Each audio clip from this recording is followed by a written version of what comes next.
It is my honor to introduce our host for today, President Hemphill, who's joined by our special guest of honor, President Abuhamad, for today's event. Thank you.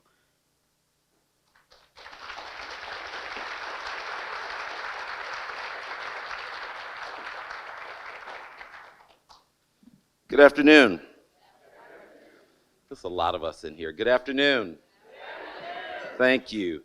I'm very honored to have the opportunity to be with you. I know we have some special guests in the room I'd like to acknowledge, and I must start with my rector, Bruce Bradley. Let's give him a round of applause. Bruce, please stand so everybody can see you. Please stand. I'll also be remiss if I did not acknowledge somebody who's with us today. I'm surprised to see him, and that's President Jim Cook. Jim, please stand. Let's give him a round of applause. Glad to have you with us today, Jim. Thank you. And boy, does he have some stories.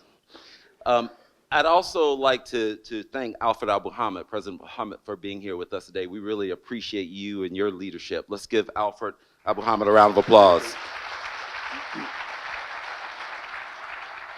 This is an important day for us when we think about the conversation that we've been having regarding this merger between ODU and EVMS. And I will tell you that a lot of time, a lot of energy, a lot of great work has gone into getting us to this particular point. We're excited about what it means for the community. We know that it's transformative when you think about healthcare, when you are thinking about growth in research, when you're thinking about just the importance of the workforce pipeline. So to say the least, we have what we think is a really exciting presentation for you today. And at this point, I'd like to turn it over to Alfred. Thank you. Brian, it's an honor for me to be here. First time I'm addressing faculty, students, and staff at ODU. I've been in this community for 30 years. So I built my career at EVMS, and it's an honor to be working towards bringing the two institutions together. I think we share our mission, we share in our vision for education and research, and we also have had a lot of collaborations over the years. I personally have collaborated with many faculty on this side. We had some patent work together on fetal monitoring and others, and I'm excited to see the opportunities that we can do together by bringing translational research and bringing the strength that EVMS has with the strength that ODU has in creating a robust health sciences center. So I'm really excited. The faculty and staff are excited, despite the anxiety of a change, which is a big deal for a lot of us on the other side. But certainly we see this as an opportunity, and we see this as part of our mission and vision and our responsibilities to the communities around us. So thank you for hosting us today. Let's give Alfred another round of applause.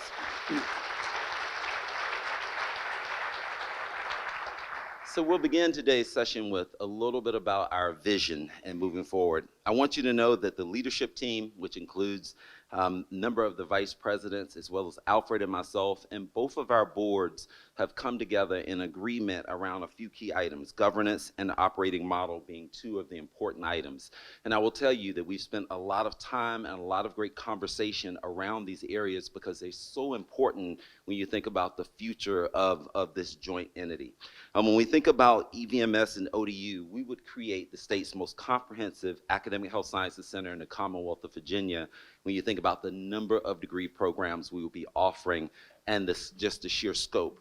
Also, as the Commonwealth has realized, on day one of this integration, we would become overnight a nearly $1 billion operation with significant impact to the Commonwealth of Virginia. So there are a few areas I want to just mention briefly. As you see the slide behind me, I want to just mention education. Education is an important component of this, and looking at how we would take that next step of providing world-class education to our undergraduate students, but also those in seek of advanced degrees and specialized certificates, especially in the area of health across a number of different sectors.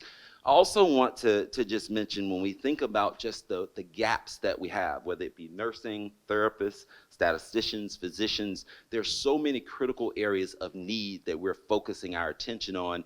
And the key is that we've made sure to create a path of growth as a part of this and scale. Because if we come together and we remain the same size as a combined entity, as two separate entities, it was all for nothing. And so we have to look at how we begin to meet more of the needs that we have in the region.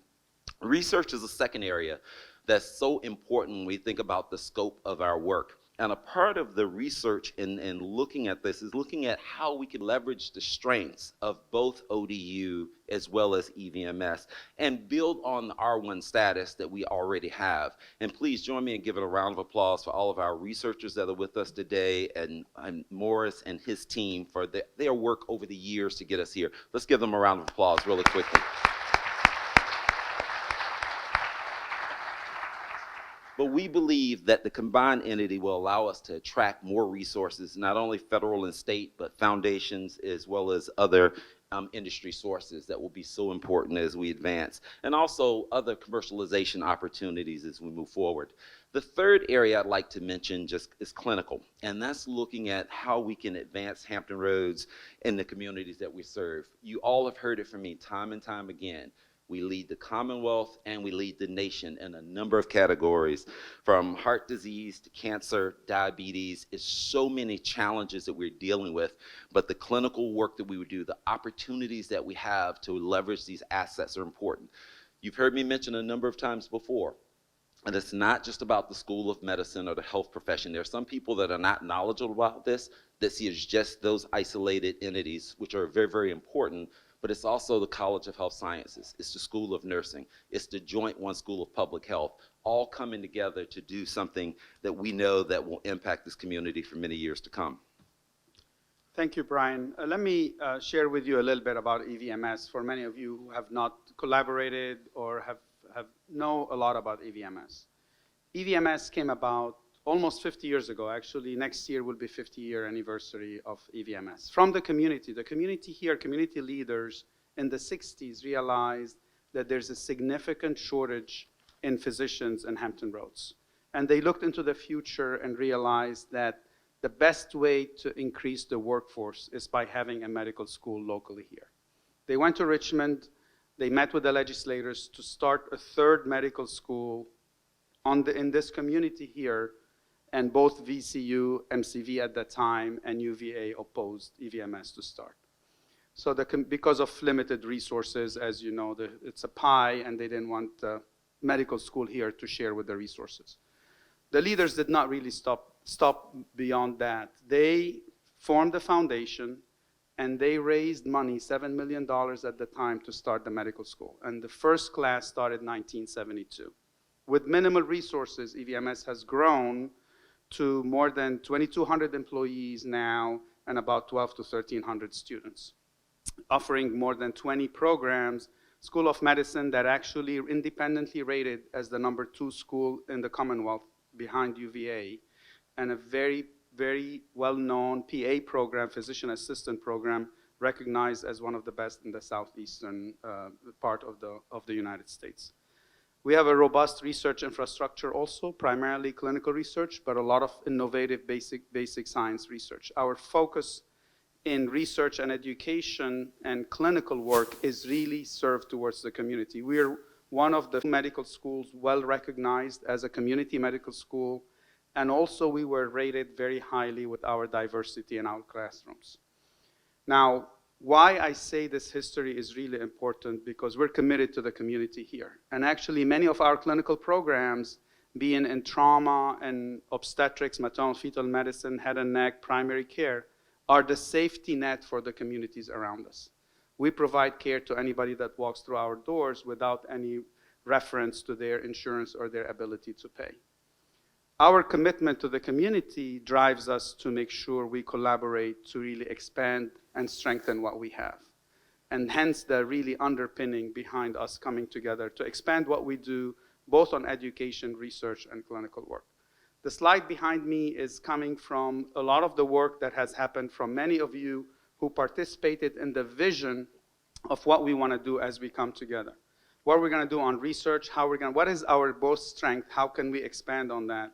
How we're going to expand our educational offerings really to meet the needs of this community 5, 10, 15, 20 years into the future, and how we're going to expand our clinical programs to become more robust and to really account for the needs in our community here, with a focus on health disparities. So you could see the details that has been worked that had been the vision of what we really want to do together. Next slide, please. So from the beginning, this was a very collaborative approach. It was really important for me. I came into this position not through a search committee or an application process, but I came following a 12 hours of transition where the rector at EVMS called me and said, Alfred, we need you. And that was my onboarding process. Luckily, I've been at EVMS for 30 years, and I've been the Vice Dean for Clinical Affairs more than 15 years, so I knew a lot of the problems that I'm coming into. But nevertheless, it's my home, the community is my home, and I committed to do that. Much to my surprise, in building relationship with Brian from early on, I found a lot of collaborative spirit that can bring us together in the right way. This is not a takeover process, nor is it that we need you and you need to come here. It is building something that is really special that we both will be proud of. And that's the spirit that the faculty and staff and the community at EVMS has been working towards. And many of you who are on these committees, I think, can reflect on that and sense the collaborative spirit that existed. And thanks to Brian and his senior management team, this has been an exceptional process thus far. I will add one more thing that is really, really important in this process, is that we're doing this process for the right reasons. And I think that is really, really important. As we focus on both our missions, if you look closely at both our missions and vision, they're almost similar in the sense. And I think what we want to do is build on that and create something that is very special for our students, for our patients, and really for our community here. So, timeline. Next. So, you could see the areas that we are planning to expand on. Certainly, research is high on both our agenda. From my experience with ODU also over the past 2 years, I've been incredibly impressed with the quality of faculty and staff that exist on this side of the campus from where we are. And I'm really been highly impressed with the potential that we can build together. Where we have strength in research is bringing basic science research, especially on the clinical side, with your research strength, expanding into your expertise and creating translational research that can reach the patient very, very quickly. We just hired a vice dean for research that has done a lot of work like this. I joke with him, he was on the NASDAQ profile last week when one of the companies that he was engaged with was just gotten on the NASDAQ. I told him our foundation is coming after him as soon as he gets released of his stocks. But from an educational perspective, this is, I think, where the intersection is really incredible. I thought that we have a lot of common programs, and as we come together, we're going to have to maybe cut down by 20 or 30% of our educational programs. Of the 50+ programs that we will be doing together, we intersect on 2 or 3, which is incredible. And coming together, we create the largest health sciences center in the Commonwealth with more offerings for our undergraduate students than ever existed before. And the third aspect is clinical care. I think clinical care is really critical for our mission at EVMS, both for our medical students, but also our residents and fellows who are doing their graduate training into various specialties to work in the community. I'm proud to say that we have more than 400 residents in our programs, and consistently about 1/3 of them stay in the community here to practice. And our commitment at EVMS is also to make sure that our classroom reflects the communities where we are.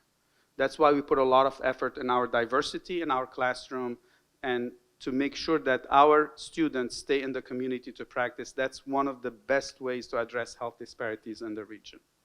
So we're excited about all the goals that you helped us put together. And there's a lot of work ahead, as many of you know, but certainly we're on the right path and there's a lot of excitement on our side. Thank you. Let's walk through just for a few moments the timeline, because I think this will be helpful for you to understand not only what has been accomplished thus far, but also the steps as we think about the future. So I want to start with 2020. Many of you, some of you, hope you can see this behind me. Many of you remember in 2020, the Manat study came out, and there was a lot of conversation, to say the least, that went on throughout the community and across the Commonwealth as it relates to that study. But that brought the conversation back to the forefront in terms of thinking about ODU and EVMS and the potential of a merger. I will tell you there were mixed reviews in terms of some of the comments, but we found ourselves in a place that Alfred reminded me this conversation has been going on for 20 years. And I know that when I say that President Cook has some stories, he probably has some stories he could share with us as it relates to it. But this has been a long-standing conversation about the importance of this and what it would mean for the community. In December of 2021, we came together, Centera, ODU, and EVMS, to sign an MOU of agreement that we will begin the process of exploring the possibility of this merger. And after coming out publicly and making that statement, to say the least, we went to work. In 2022, since that particular time, we have over 200 people engaged, 200 plus people now engaged in 10 different focus groups, if you will, or functional teams. And they've been spending over the last 14 months now working on this. And I will tell you, they're engaged in topics from looking at IT to finance to human resources to enrollment. There are a number of important conversations because on day one, when you flip the switch, the lights need to come on. And the work that they're doing right now is preparing us for what that day one will be. We were very pleased in December of 2022 when Governor Youngkin included the merger within his budget. He provided $10 million of funding for integration for one-time costs, but it was really an important statement and placeholder that the Commonwealth of Virginia was supportive of this and wanted to see us move forward with this particular initiative. And so we were very, very pleased because it really paved the way for a number of important conversations.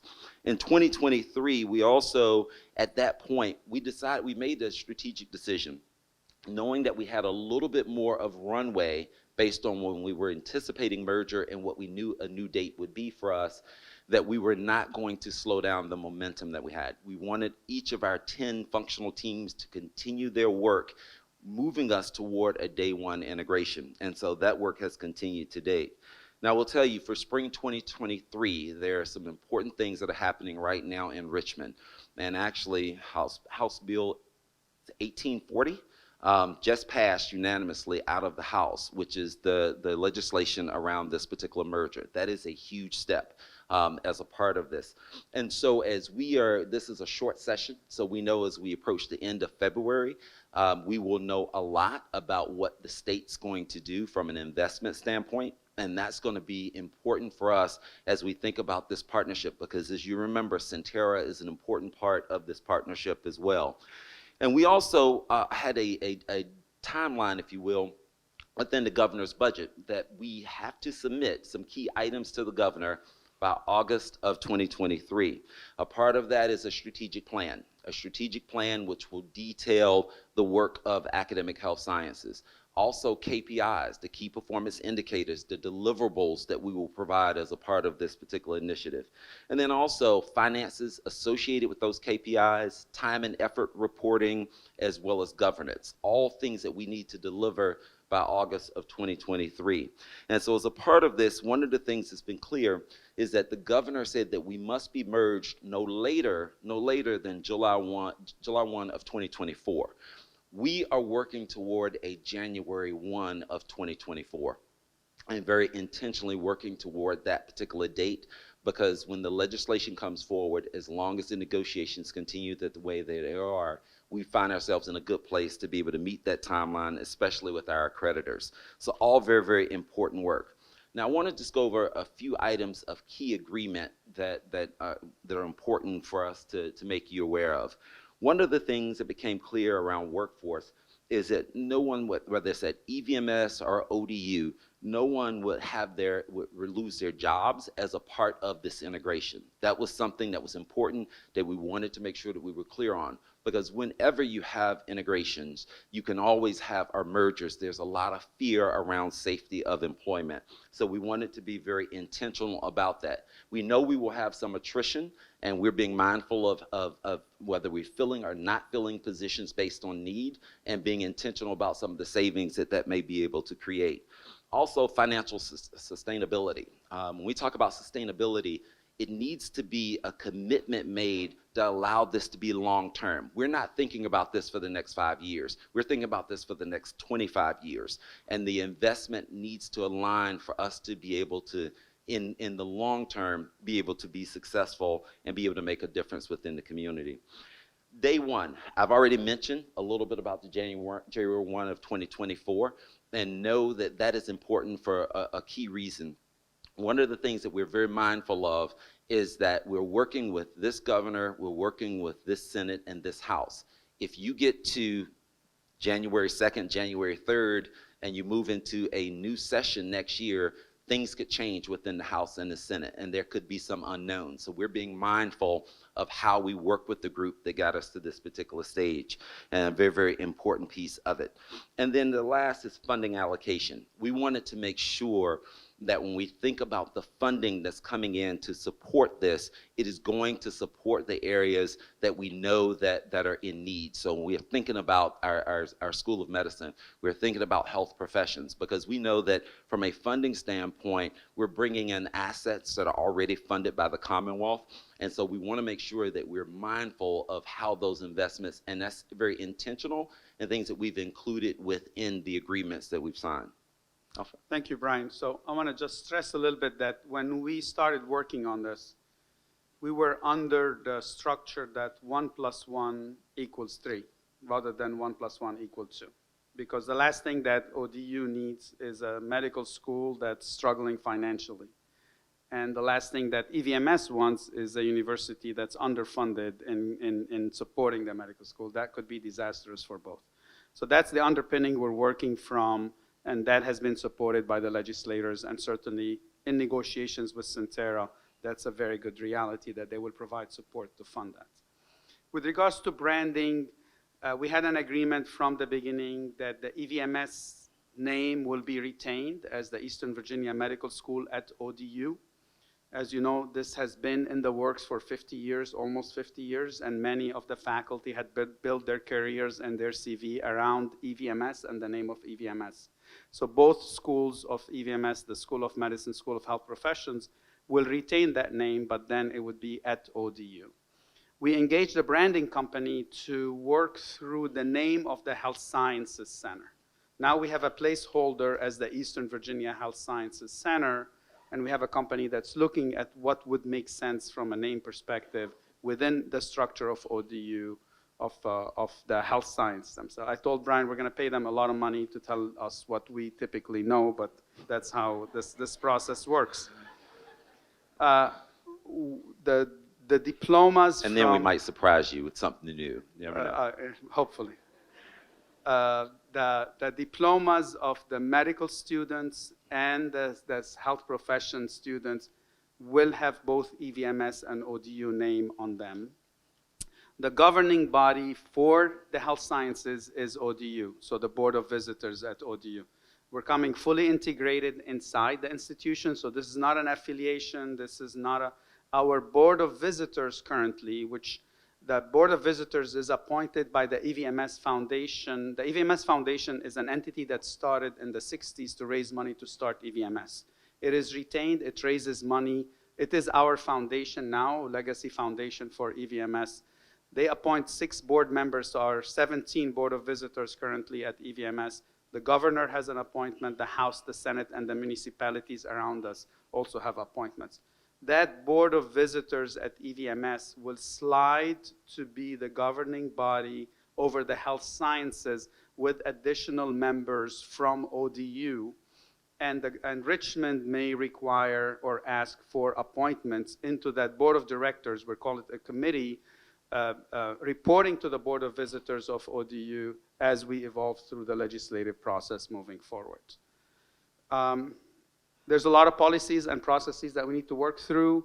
EVMS, about 15 years ago, we built stronger relationship with the Commonwealth. We became a political authority of the Commonwealth, and we're actually in the code of Virginia. So since then, we have followed a lot of the Commonwealth requirements with regards to policy and procedures, but we need to update all those now to make sure that they comply with the requirements up there. The EVMS employees will become an ODU employees on day one. As I mentioned, we have about 2,200 employees. That includes about 300 faculty,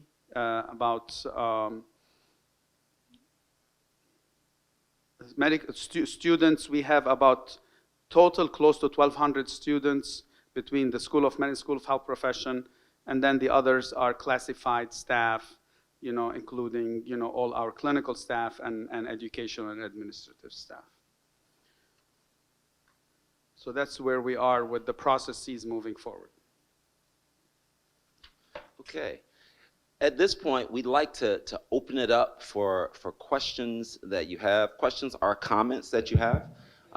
This is now your time, and the reason that we came together. We have 2 microphones here in the center, and we may even have a floating microphone or 2. There's 1, 2, So 3. 1, 2. We have 2 floating microphones, so you can raise your hand, or you Right can here. walk to the center.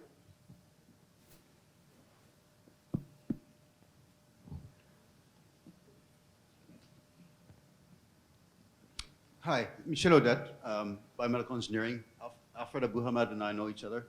I just want to comment that the quality of this integration will depend, in fact, on mutual information between 2 sides that don't know each other well. Physicians that would benefit from knowing more about research at ODU, possibly clinical shadowing on the part of students in the future with well-intentioned physicians, so on and so forth. So is that something that you're envisioning as well? Yes, absolutely. I mean, this is a marriage without a prenuptial agreement. So we better know each other. So that answers the question. He says no prenup, but we do have legislation, Yeah, that's that. which is a prenup. And so Yeah. things that we cannot change, even if the Board of Visitors wanted to Indeed, change them, yeah. it would require us to have the lawmakers vote on it in Richmond. But getting to know each other is an important part of this. Understanding the culture, the history of both organizations will be so important as we move forward. Yes, Charles Hyde, Department of Physics. What will be the relationship between researchers and research programs at EVMS and the ODU Research Foundation going forward? So I told him I was going to put him on the spot because I knew that question was coming. The one thing I would say is that one of the questions that was asked earlier with the fact that we have our research foundation and it being independent, would it come over as a part of, would it be a part of ODU as we come together for this merger? And the answer was unequivocally yes. And we are also thinking about how we are looking at the link and the partnership among all of our research and how we can build and benefit from each other. But Morris, you want to comment on that? Is there a microphone for Morris? So we're actually actively talking now between EVMS, ODU, and the Research Foundation about how we combine all of our efforts together to go from what is now a $55 million operation on this campus to, with EVMS, a $85 or $90 million operation on day one. That involves shifting EVMS awards to the university. It involves putting together sponsored programs, all those things. And we're working on those details right now. And as we go through the spring, we'll involve many more faculty and colleges on this campus in that discussion, because of course, growth means change, but it also means a lot of opportunity, particularly for research. Let me add a little bit to what Morris had said, and that's just from my personal experience. So I've been at EVMS for 30 years, and I have a fairly robust research enterprise. I was NIH funded for several years, and I have several fellows and research coordinators and so forth. When I travel nationally and internationally, and people come to me and say, how was your tenure at EVMS? Because I've been trying to be recruited for many years to go outside. And what do you miss most in your career at EVMS? Frankly, the EVMS had been great to me and to my family, and this community is home. But what I miss the most, and a bit jealous of my colleagues in large universities that can walk down the hallway and meet the world expert in physics and in chemistry and collaborate on research beyond the focus that I have. And that's, I think, what ODU and EVMS brings together. is my ability to be able, if I have a question that is beyond the medical question, I can reach out to you and we can collaborate on expanding that research and makes us more competitive for grants. And that's what I miss personally in my career here for more than 30 years. I was able to build some relationship with some of the faculty here, but I look at other large universities and the exceptional infrastructure support that the research clinicians have, which really we miss at EVMS today. And mind you, when he said walk down the hall, he wasn't meaning literally. Don't spread the rumor that the EVMS campus is moving over to our campus. No, That's not, it's a not long the case. haul. Long hallway. Questions? Testing. Are guaranteed transfer agreements a part of the planning process between ODU University and EVMS? We have not had any discussion of guaranteed transfer agreements, and I'd have to look at our liaisons that are working with the enrollment group. Have there been any discussions as it relates to that? We've not been a part of any discussions on a guaranteed Are transfer. you alluding towards like the having students from ODU come into EVMS through their pathway that exists? Yes. I don't envision that would change. I mean, that will become your medical school, so it would be an easier pathway, I would envision, but I don't think that will change. I think that we will not look to treat the ODU students in any negative way because we are on the inside now than when we were on the outside. And so it's meeting all of the academic criteria and Yeah. everything to get into the medical school or any of those other academic programs if you're moving to the advanced degree. Good afternoon, Presidents. My name is Julius Clark. I'm a student senator at Old Dominion University, undergraduate, dual degree.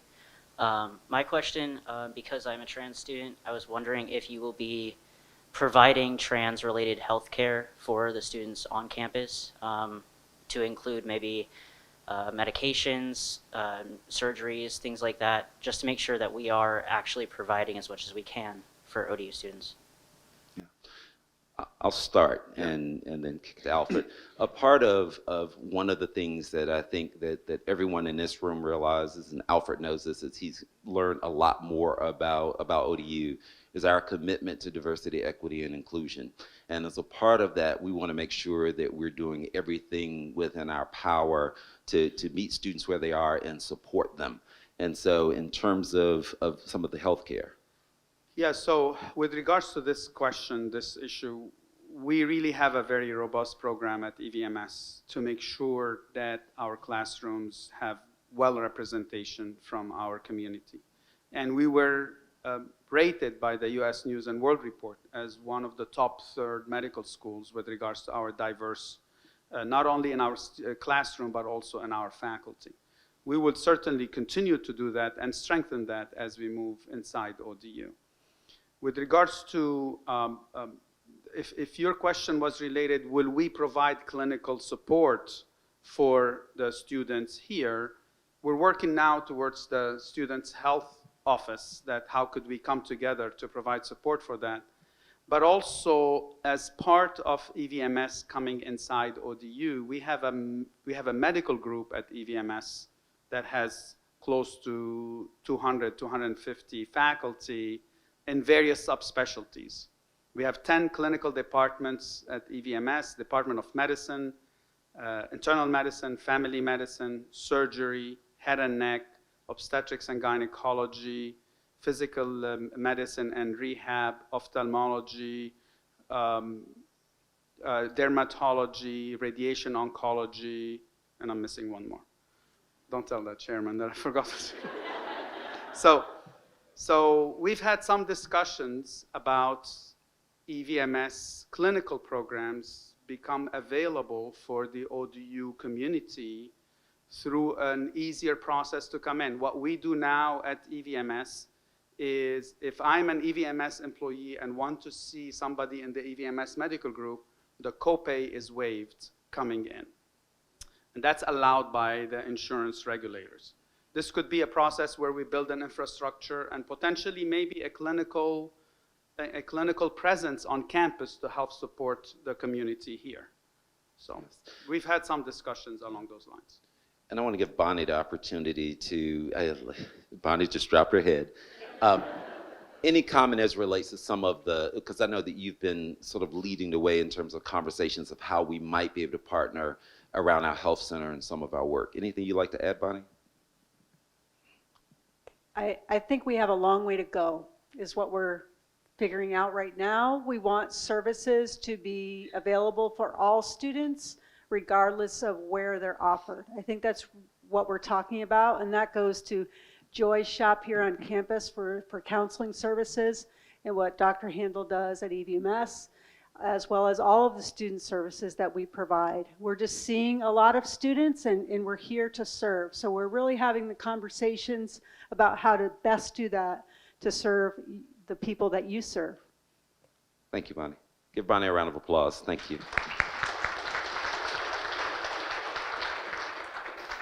If I may ask one more, I'm sorry to take the mic again, but regarding the distance between EVMS and ODU, will we be getting, ODU students, will we be receiving extra transportation to that area? I know that right now our Monarch Transit covers most of ODU campus, but does not go to our Virginia Beach campus. So I'm just wondering if we will be expanding that transportation. Dr. Hemphill volunteered his car to take students. No doubt. I've heard No it's a doubt nice about one. it. As a part of this, we're in the process of starting what is master planning for the university. And of course, with that, we look at a number of areas, not only traffic patterns, but parking and buildings, future growth opportunities. And I'm certain that this is something we can include as a part of our master planning. We have to be intentional about that, because if you don't have access, you know, one of the things we know about health disparities, one of the biggest challenges is access. And so we're going to be mindful of that as we move forward, because it's going to be important for our students, faculty and staff for that matter. Thank you very much. Thank you. Thank you. Good morning. My name is Antra, and I'm the student representative to the Board of Visitors, and I'm also a pre-med student here at ODU. I just wanted to say thank you for this initiative, and I believe that it's going to be very beneficial to the Old Dominion community as well as EVMS. And one of my questions was, regarding the student engagement viewpoint, are there any programs or initiatives set in place or going to be put in place to kind of collaborate with the EVMS faculty and student programs to really join or get a head start or a little bit of mentorship on the medical path and a little more guidance throughout their route from starting freshman year to senior year, as I know a lot of students, have to, find that as they go, or give them more insight throughout what they're doing? Yeah, thank you. Thank you. That's very, very good question and very important question. We have several programs that exist today at EVMS related to actually getting students out of high school from Hampton, and you probably know about that, and from Portsmouth, and bring them on campus and assigning mentorship for them to guide them through the process to make them more competitive for applications into our medical programs. This is typically geared to our minority students because we want to provide support where support did not exist before. I think there's a lot of opportunities because the system is in place. So there's a lot of opportunities to build on this. And if you can email me later, I would hook you up with Dr. Gameda, our vice president, who's leading with a lot of those initiatives, to see what could we extend now, knowing that we're coming together to provide more support for your class to help through the process moving forward. You're welcome. And just so you know, one of our last board meetings, I promised her a meeting with you, just so you know. Anytime. So, Of course. questions?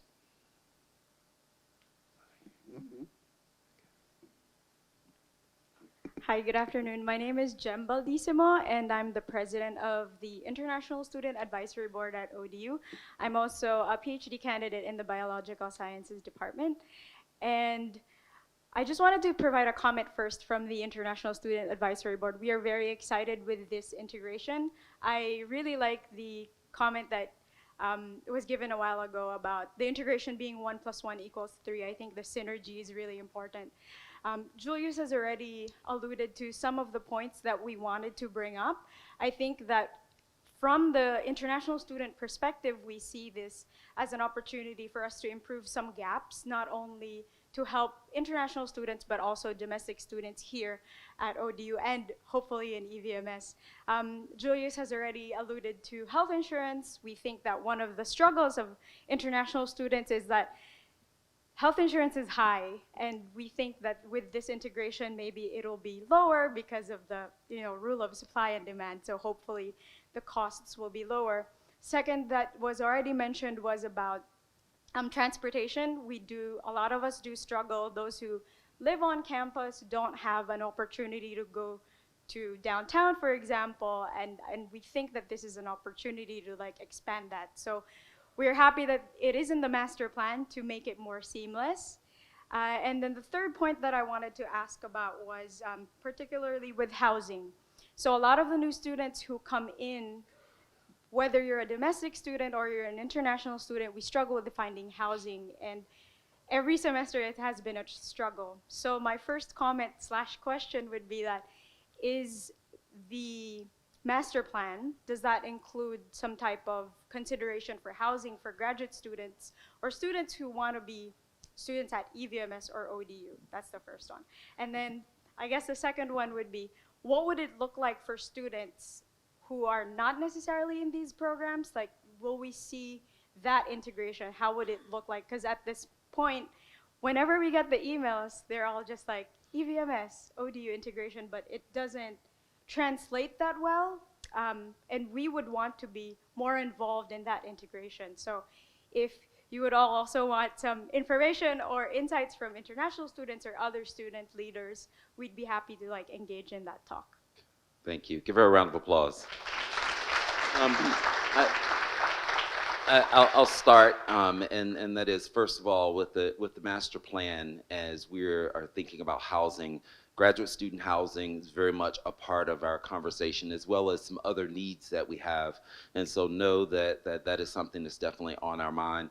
And if I'm not mistaken, I know that as we're looking at the merger, I think there are broader conversations that will happen around the need for housing as well, because that's one of the benefits of us coming together because of the role, the work that we do already as it relates to that. As it relates to healthcare, I'm going to look to Chad here because I know there have been some conversations. I know the cost is something that's a concern, of course, for graduate students, but I know there have been some conversations early on in my tenure here. Chad, anything you want to add to that? All I can say is we do hear your concern about the rising cost of health insurance for graduate students. The university in the current year was able to provide the difference in the cost escalator for health insurance for this year, and we're working through this year to see how we can further address those rising costs, if we're able to buy it down for another year or to renegotiate so we can lower those costs. We understand how hard and how challenging that is, so we're working as best as we can to make those costs and make them more affordable. And then, thank you. And then the last thing that I'd add before I turn over to Alfred, if he has any additional comments, is that we know that there's information that people need and to be informed and ways to share information. I think we're very close to that. We have a website that we're launching, which will provide a great deal of information about the merger and a way for us to receive feedback as well, which will be very, very important for us. And we're just at that point now where we're ready to go public. We've been working on frequently asked questions for a while now, and we have a lot of them that we're prepared to be able to share. I'll just add that EVMS has some housing for medical students, but not in a big way. So most of our medical students actually live outside, but we don't come in with a lot of housing that is available. Thank you. Hi, good afternoon. My question is regarding the salary equity review that is currently in process for ODU classified staff. With the integration of EVMS to ODU and classified staff becoming ODU employees, will you be making an immediate comparison between EVMS salaries to ODU classified staff salaries? And if it's lacking or below, will they be risen up to meet those standards? Okay, thank you. So with the salary equity study, we're in the midst of thank you for bringing that up. We're in the midst of a equity study looking at our classified and AP as well as our faculty. And so the AP and classified staff are being conducted as one study, even though they're separating the categories. And then the faculty is an independent study that we're also conducting to give us some insight to where we are in terms of equity as well as compression. And there are internal conversations that the provost and I've had, and Chad, the CFO, have had as it relates to some things that we're going to need to do once we have this information. We've not included EVMS within that particular study. It would be premature until we're officially merged and one entity. But know that once we come together as one organization, we will have to take a look at EVMS as well. The one thing that we've shared with individuals, of course, is that when we're looking at salaries in terms of at EVMS, no one's salary will be reduced as a part of this merger. That was an important agreement and statement that we made as well. So, I just want to say, when we talk to the EVMS staff, they think ODU staff make more money, and when we talk to ODU staff, they think EVMS staff make more.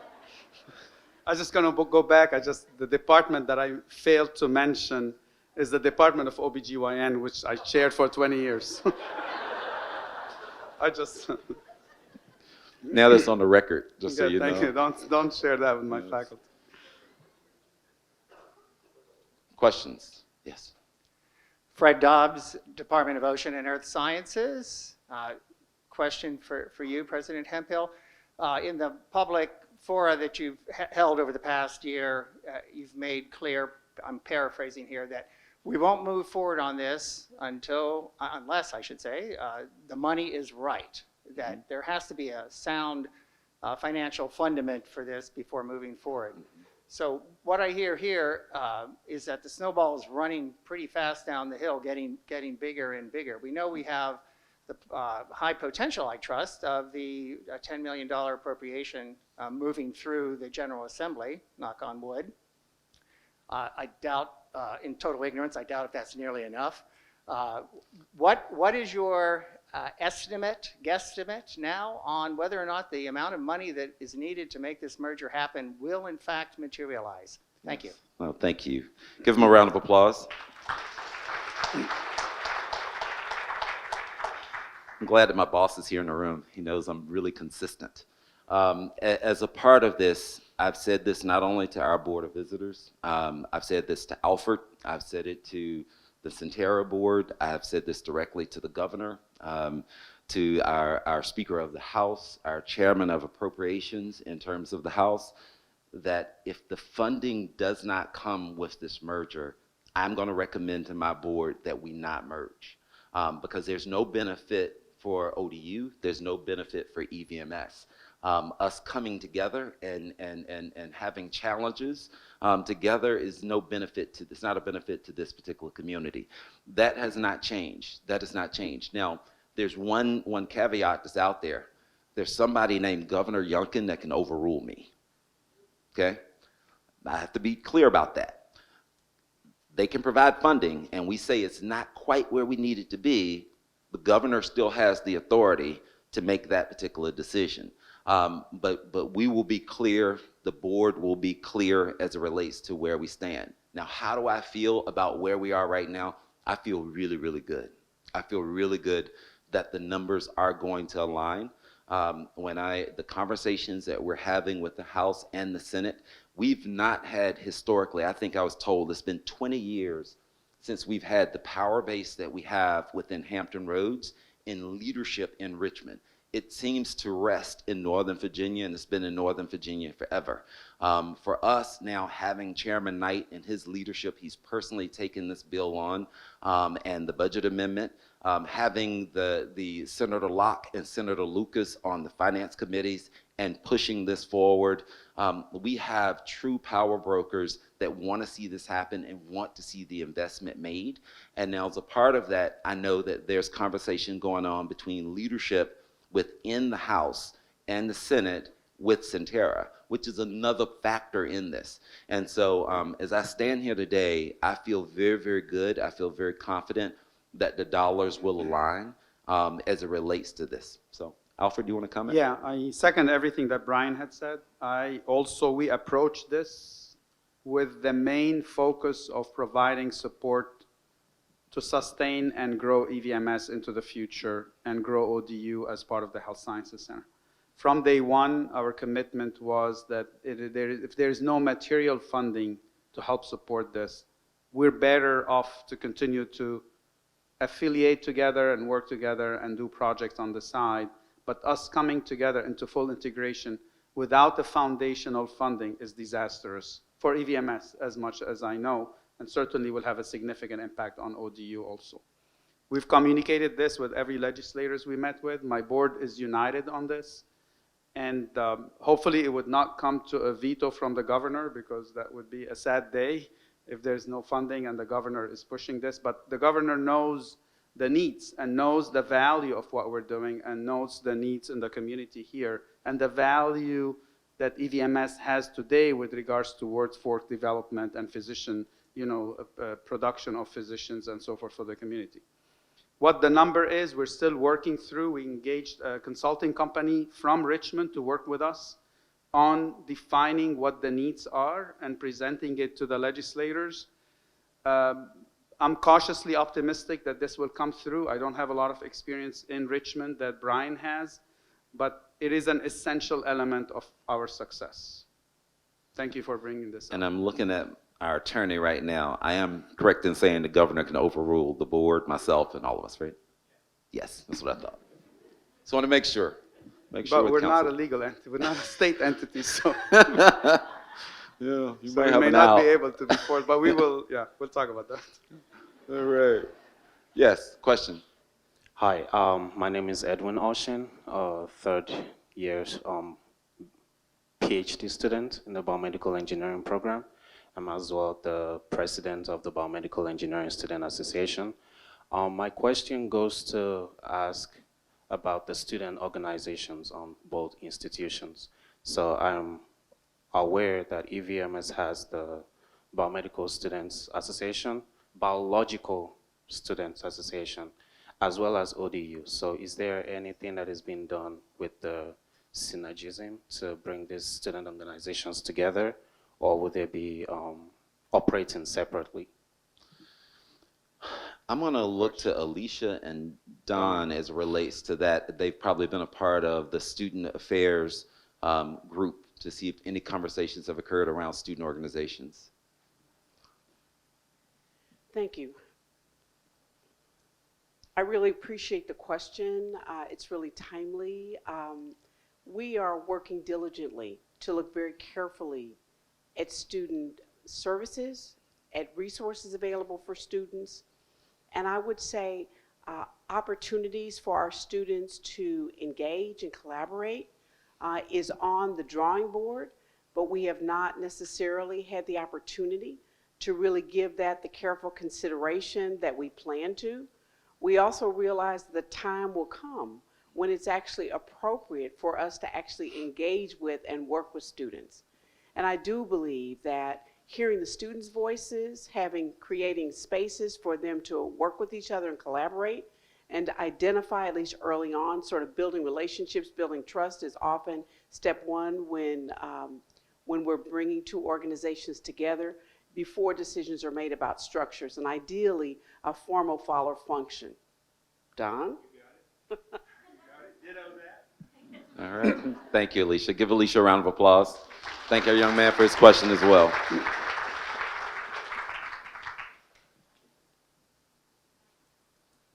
Questions? Back there.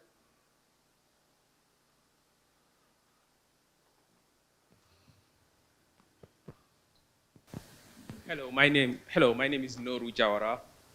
I'm in a math statistics department here at ODU. I know EVMS as private. How do they feel about becoming part of ODU, which is public university? And how do you feel tuition? How do you see tuition going alongside teaching workload? So if I understood the question, I think there are two questions. How does EVMS feel about becoming part of ODU, and what would happen to the tuitions that exist? From private. Yes? From private to public. From private to public. Oh, from private to public, yeah. So let me address the second question. Well, the first question is, I think I speak on behalf of the faculty and staff in saying that they are excited about this opportunity. They see a lot of value for EVMS and ODU coming together.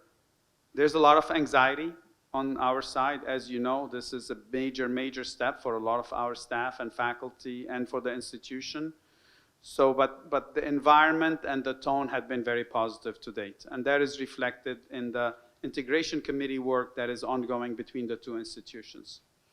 The second question, there's certainly going to be some adjustment on the tuitions on EVMS side, and we built that into the budget to bring the tuitions to the level of the ODU tuitions. The School of Medicine tuition and the physician assistant program, the surgical assistant program that we have, the tuitions will not change because these tuitions are measured based on the other medical schools tuitions for both for the private and the public rates, and those will not change. Those will not impact really the other programs, but the other programs have been factored in with regards to the tuition adjustment related to bringing EVMS tuition in line with the ODU tuitions. Thank you.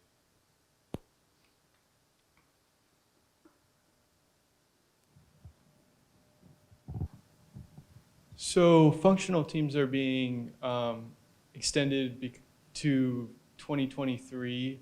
Will there be opportunities for students to engage in that functional team process during the 2023 year? Alicia, you want to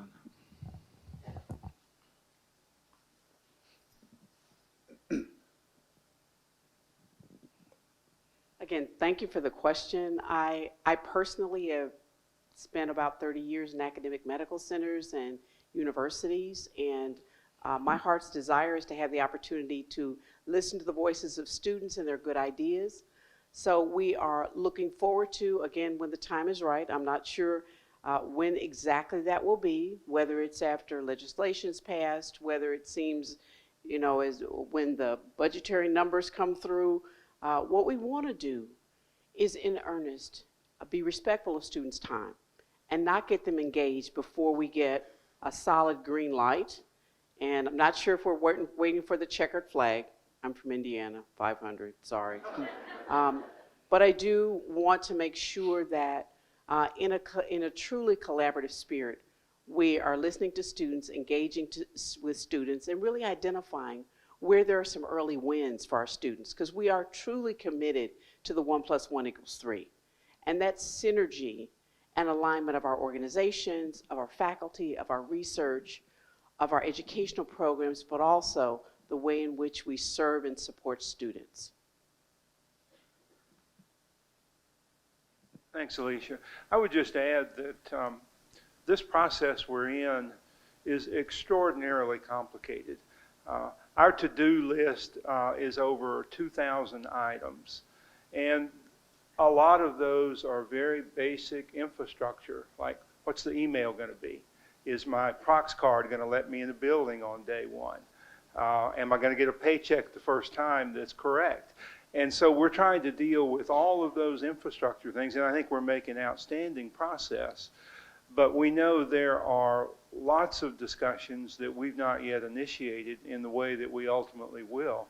And students are a huge part of both of these organizations. They're why we exist. And so, as Alicia said, our intent is very clearly to increase student participation across the board where it makes sense, but not to get you involved at this point where we're dealing with things that don't have to do with students. They're infrastructure things. But as soon as we can get to opportunities to collaborate, to learn more about one another, to consider alternative education programs, alternative ways of community engagement, we will get to it. You have an ironclad commitment to that. Thank you, Don. Give our student a round of applause. Thank you.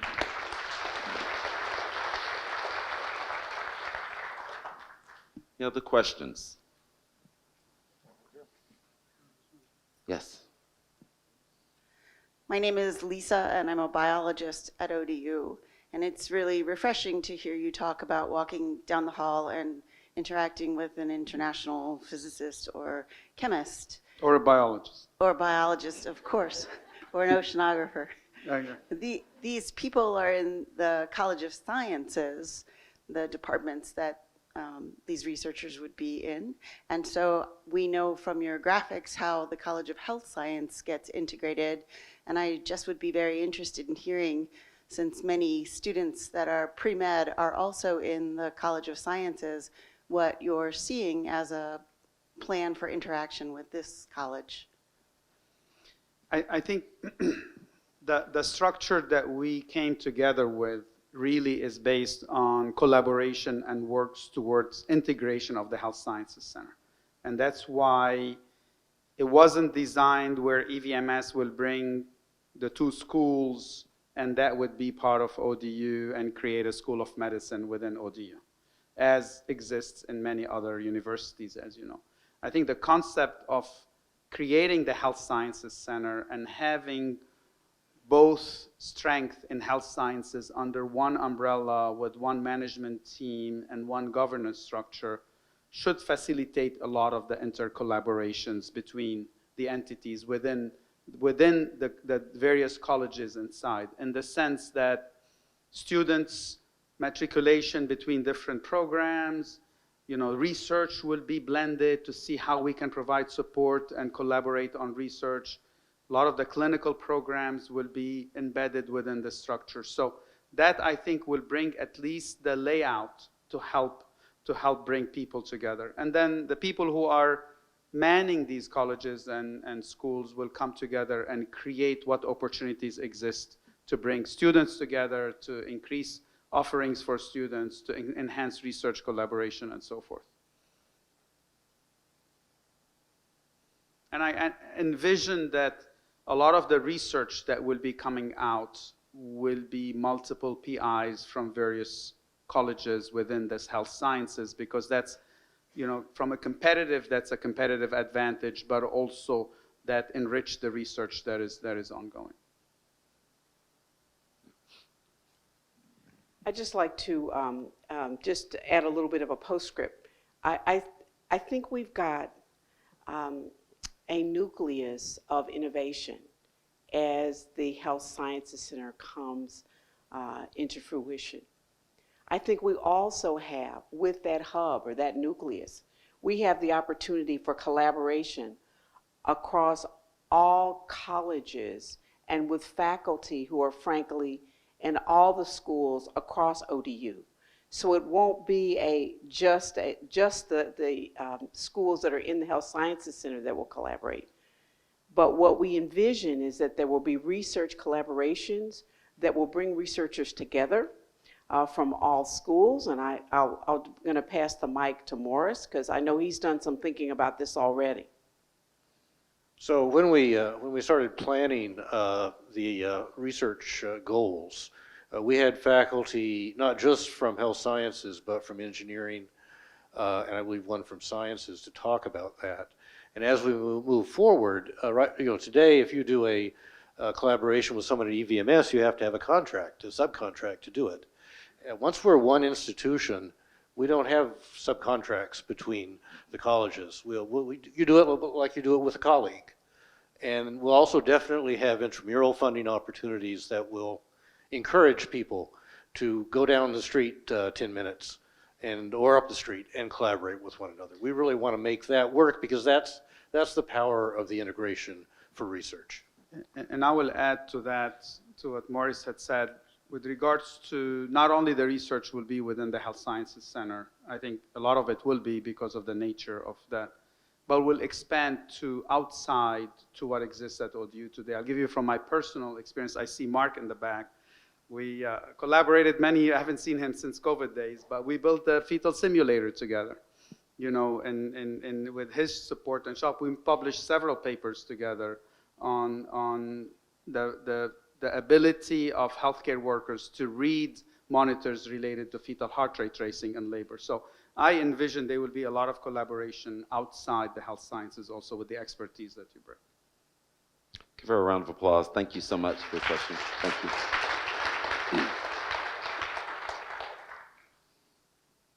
Hi, I'm Ruth Triplett in Social and Criminal Justice, and I was glad to hear you say that there was not a lot of program overlap, just 2 or 3, and I was wondering when those departments or programs would be identified or brought together to talk about the merger? Um, And I also had a clarification point. Is it that no faculty are going to lose their jobs in the merger, or no one? Nobody? No Okay. faculty or No staff. one. No No one. faculty or staff. And Dr. Monroe and Dr. Combs, with regards to the programs, maybe you can give It's been some a lot of good perspectives. discussion as Yeah. it relates to those programs.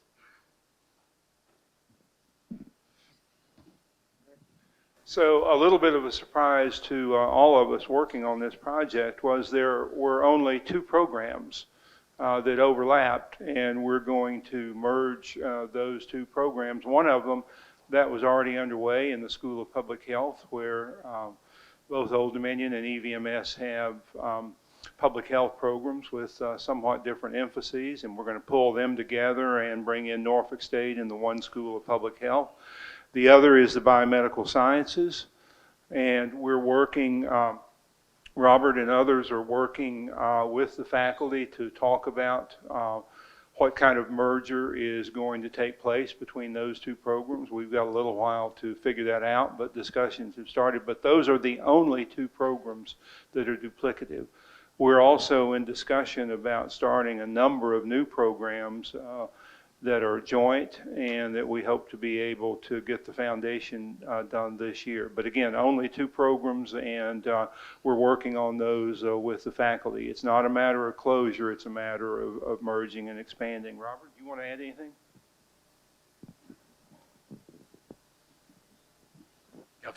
Excuse me, if I might add, for both public health and biomedical sciences, it's a situation where the programs were at one point joint between ODU and EVMS, and along the way we separated. And so the goal is to reunite the 2 halves and to make them into a much stronger whole. Thank you, Robert. Thank you, Don. We have time for maybe 1 or 2 more questions, and then we'll have a brief closing comments. Right here. Yes, right over here.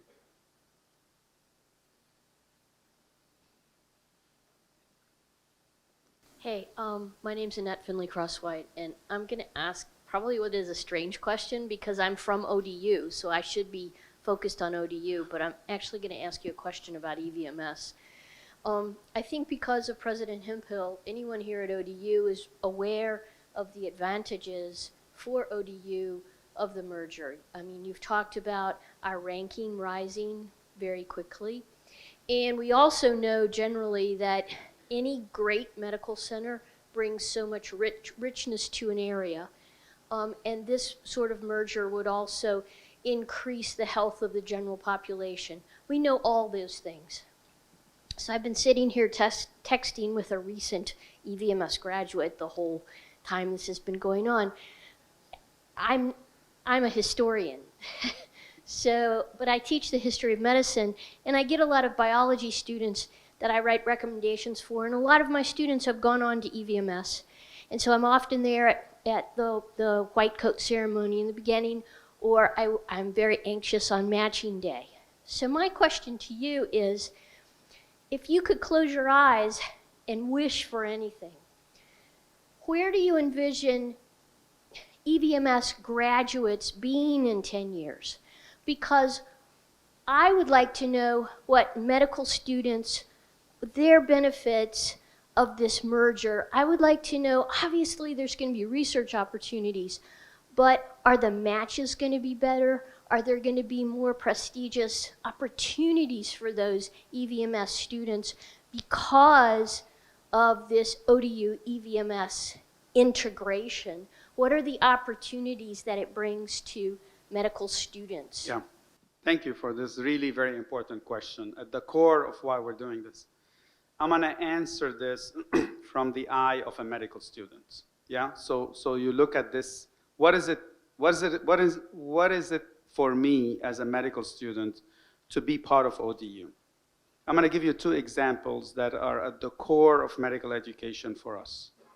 Research has become a very, very important aspect of medical students and medical school because matching has become very competitive. And as a medical student, if you don't have 2 or 3 posters on your CV or a publication here and there, and especially if you're aspiring to match in a competitive program, your chances diminishes substantially.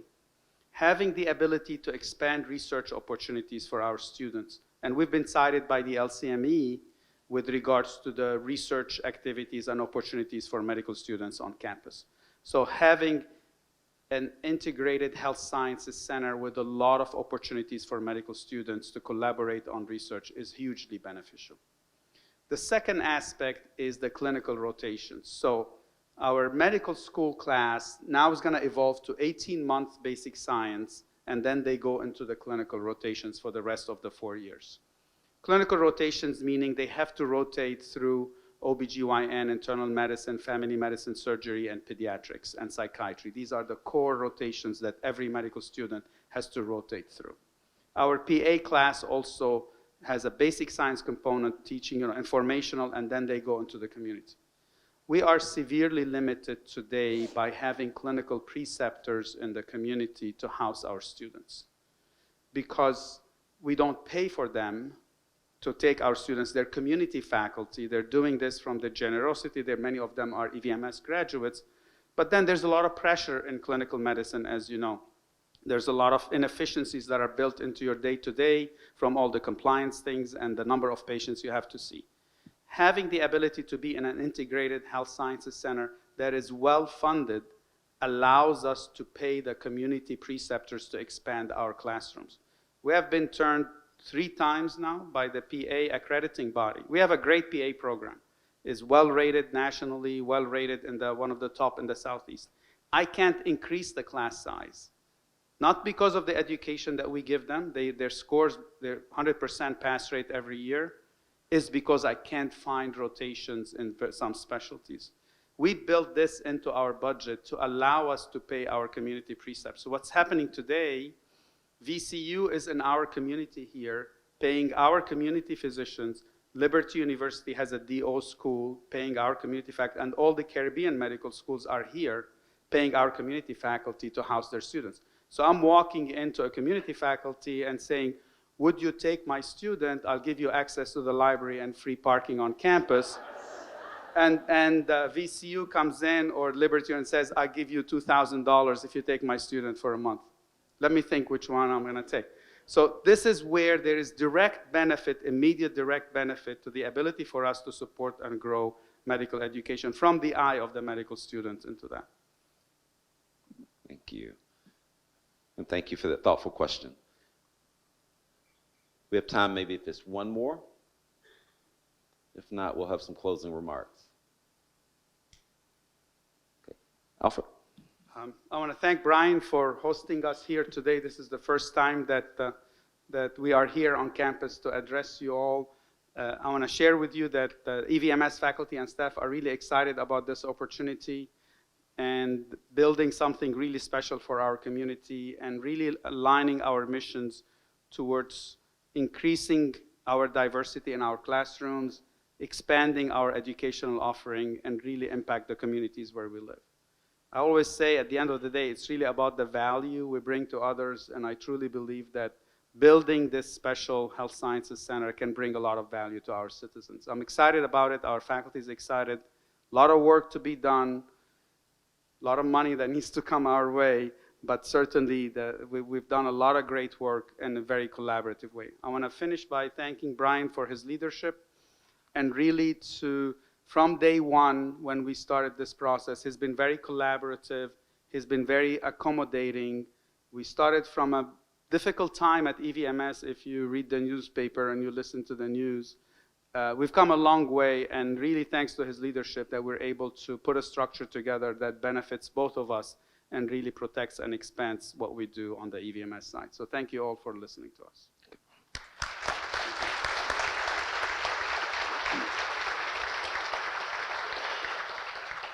And my comments are brief, and it's really just to be able to thank each of you for your commitment and being a part of this conversation and a part of this process. I'd be remiss if I did not take an opportunity to acknowledge members of the Leadership Council, the Cabinet, and deans that are here on the front row. Please stand, guys. Let's give them a round of applause and thank them. Thank you guys so much. But also, I would like everyone who is involved in one of the 10 subcommittees, any of the groups related to the merger, please stand. Anyone in the room who's involved in any of these committees, please stand. Join me in giving these folks a hearty round of applause for all of their time, their effort, their energy. Thank you. Because they truly have two jobs, there's no doubt about it, full-time jobs for that matter. And also in terms of just really being able to be at the place that we are right now, I could tell you if Alfred was not in the seat that he's in, we likely would not be here. I'm assured that we wouldn't be here where we are right now in these conversations and these negotiations. And so I want you to join me because not only is he a scholar, he's a true gentleman. Let's give him a round of applause. Thank you.